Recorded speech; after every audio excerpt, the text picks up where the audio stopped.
Okay, so in the Islamic world, there's been contributions to the world Hmm. that many people won't like to admit Hmm. that it comes from an Arab world or an Arab Hmm. scholar. Um, so, can you give me an example of a couple of those? Oh, sure. First of all, the Western world gives Latinized names to many of these Muslim scholars. They talk about them in the history books, but they give them Latinized names, and it's never mentioned that they're Muslims. So Ibn Sina is known in the West as Avicenna. Ibn Rushd is known as Averroes. So the Muslim identity of these people is obscured or not mentioned. Another example, one that might be closer to your own heart coming from Mexico, is there's a very famous person that came with the conquistadors named Estevanico of Azamor. And Spanish language movies have been made about him. Yet his real name was Mustafa Lamora.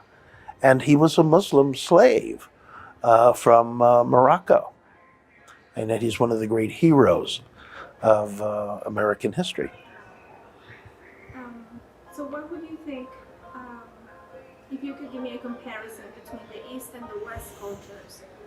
What would be the differences and the similitudes of? Well, again, I think on a macro level, as I mentioned before, the Middle Eastern cultures are primarily collectivist cultures. Europe and the United States are primarily individualist cultures. Each has good and bad aspects to being that way. Um,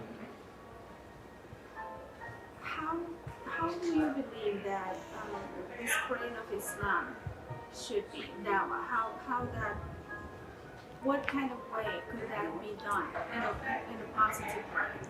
Well, I think, let me back up and say, first of all, Dawah is being done every minute of the day by almost every Muslim in America. Because whether by name or accent or dress or grooming, we're all recognized as being Muslims in our home communities, at our work, at our schools, etc. And people look at our behavior, look at all of our behavior, and rightly or wrongly, fairly or unfairly, they say that behavior is Islam. So we're always doing dawah. The only question is, are we doing good dawah or bad dawah? Personally, I think the most effective dawah that any Muslim can do is one's behavior. The example of Jamal and my first meeting of him, um, but little things. It can be many different things. But people look at us, and if our behavior is right, if our behavior is correct, if our behavior is admirable, we're doing dawah, and we're doing good dawah. Um, on a more formal basis, in terms of discussing Islam, I think it's important to make the first step one of finding common ground. So if you're talking to a Christian, it's important to show the common ground between Christianity and Islam. Um, you can even quote Bible verses and quote the parallel verse from the Quran or from the Ahadith, etc. Because once you establish the common ground, then the listener can begin to identify with you. And if they identify with you, then they're going to be much more receptive when you do start talking about the differences that exist between their religion and your religion. Unfortunately, I think some of our brothers and sisters want to begin the discussion with the differences and want to start that discussion by saying, you're wrong. And that is not an effective way to do dawah. That's true. Um, okay, so this documentary will be shown in Ramadan, Mm-hmm. inshallah. And so, is there anything that you can add for the people in Turkey, or one question I asked you was, what do you think about the ban of hijab in Turkey?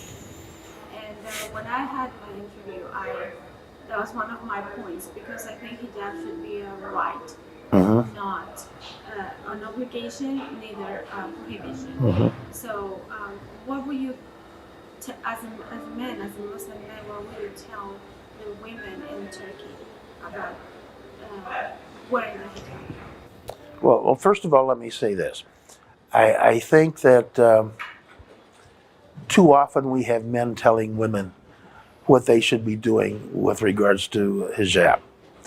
Um, I believe, that since I don't wear one, and no one says I should wear one, I'm really not in a position of authority to speak on that issue. I think that really should come from our knowledgeable sisters.